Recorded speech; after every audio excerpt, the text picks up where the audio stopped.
Well, good day folks, and welcome back to the channel, and welcome back to the UK.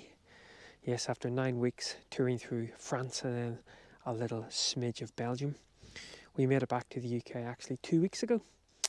Spent a couple of weeks down in Cambridge with Nicola's mum and some of our friends, and now we have made our way up to the Yorkshire coast. I've never been to the Yorkshire coast before. In fact, I've been to very little of Yorkshire.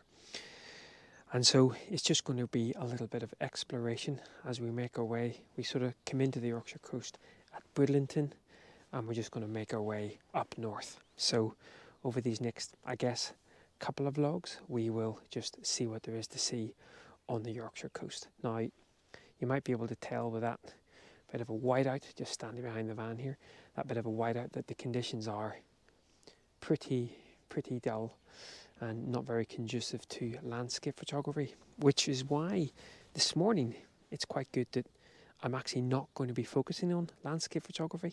Instead, it's going to be a little bit of wildlife photography. So we're actually over at RSPB Bempton Cliffs, and of course that is famous for a couple of specific species. The Gannet, which we've already seen some great scenes of, and the puffin as well. Now, I think at this time of year, the puffins will maybe in short supply. I think we're perhaps maybe a week or two too early, but I'm sure there'll be a few about. But I'm actually here mostly for the gannet. Gannet would be my favourite seabird, bar none. Now, apparently there's an albatross here as well. Something browed albatross. We'll go and see whether we can see that as well. So at least the first part of this vlog, bit of wildlife photography. So what I'm going to do is I'm not going to say, oh, we're here at a particular place and we're just going to stay here and that's going to be one vlog. I'll try to keep them to about 10 minutes and we'll just bimble up the Yorkshire coast. And you can see the old woolly hats back on again. After spending 9 weeks in pretty nice conditions, it's blooming freezing. Right, let's go pick up the bag and we'll go see whether we can make some images of gannets.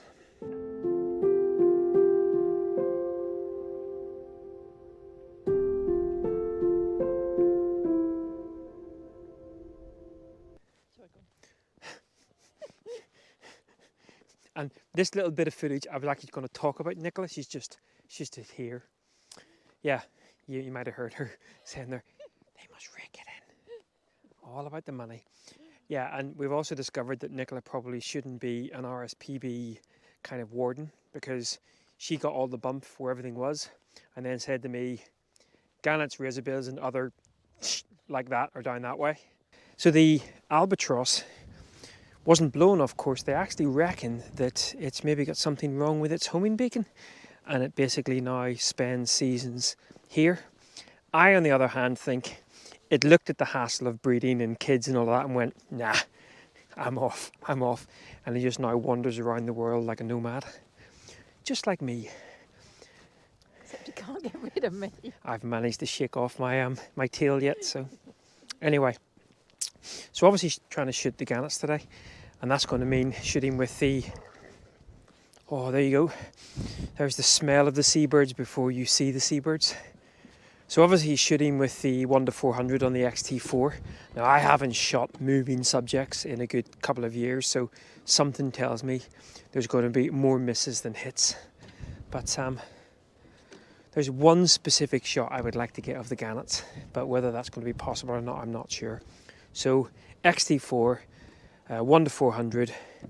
I'm actually shooting all of these in JPEG and probably about 1,000th of a second or above auto ISO, and it's a variable aperture lens depending on the focal range. So I shall get the old 1-400 out and try to get the eye in, as they say.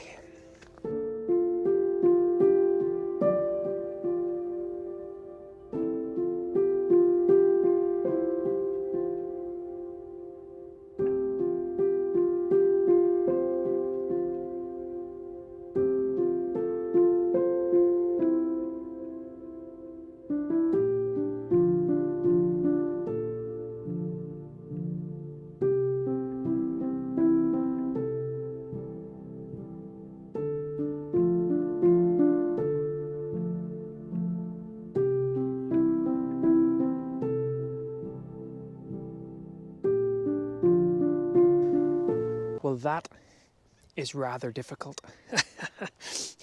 Yeah, as I said, been a long time since I shot any moving subject, and those gannets certainly move extremely hard. And of course, the XT4 and the 1-400 isn't known for its tracking, especially compared to the Canons and the Nikons, but still just beautiful to see. And as I said, the gannets would be my favourite seabird. Now, the image that I was looking to get, might still get it, is obviously when you get that kind of courtship dance, or when it's got a bit of the sort of entwined sort of reed or something for its partner, but as yet not been able to get it. I also think, now I really don't know the lay of the land here and when the best time is to come, but I'm going to assume a westerly wind, because then the birds would actually be coming into the cliff face and having to kind of air brake as they're coming down. That was certainly the case whenever I used to shoot the puffins over in Skookum. So what's happening here with the gannets is they're actually coming in and then they're turning around, they're turning their backs on you and then landing, so making it a little bit more challenging, but still just beautiful to not only see but smell as well. Reminds us of our time up in Hermaness in Shetland. So, but we'll wander on and we'll see whether we can get that elusive shot. We might even get to see the albatross.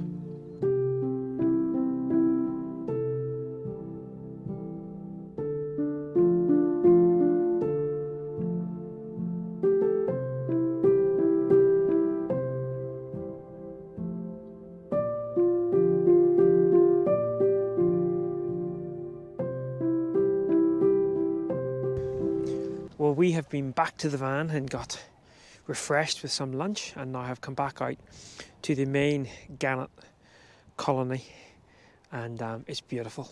And actually the shot that I was going for, so obviously great to have the gannets in flight.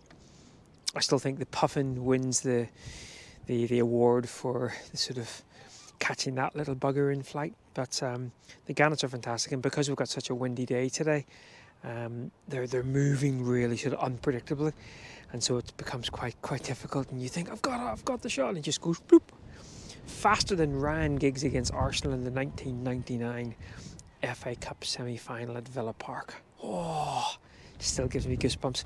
Anyway, that was a long, especially for a Man U fan, that was a long time ago. Basically, the shot that I really wanted to get was actually a bit of sort of mating courtship. Now, I did catch a couple of doing a little bit of mating partnership, and I just love it when they do that sort of cross neck and preening each other and sort of the cross neck dance. Haven't seen any yet sort of bringing any kind of little treats back for their partners, which would be the piece de resistance. I promised I wasn't going to use that term again in these vlogs, piece de resistance. Somebody slapped me. Good job Nicola isn't here. But yeah, just stunning. First time here, and would certainly come back. And obviously right now we're right at the very start of the breeding season. So obviously no chicks or anything at the moment. Very few puffins. Obviously I'm sure this place, end of July, beginning of August, must just be an absolute riot going on with all the amount of feeding. And of course, you can actually go on the diving workshops as well, the Gannet diving workshops in August, when of course it's probably the peak of the feeding season as well. But absolutely beautiful, stunning indeed. Well, I've just switched over the old Fuji battery, so let's wander on and see what else we can grab.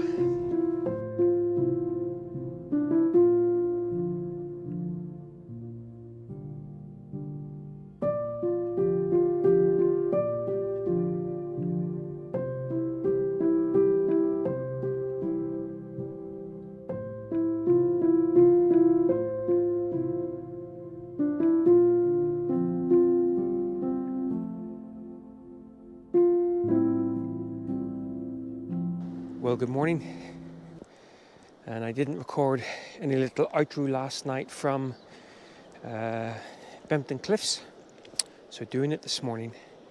So we left Bempton, drove to a little park up just here on the coast, down a little random country road. Bempton Cliffs was incredible, really good, and as I said yesterday, somewhere I think I'd love to come back to and visit at the peak of feeding season. I'm not sure whether I mentioned it as well in the vlog, but yeah, just trying to sort of get a little mixture of shots, a couple of flight shots, a couple of shots of behavioural, and then maybe the odd kind of image that was a little bit more sort of abstracty, you know, me and my little abstract scenes. But yeah, nothing unique.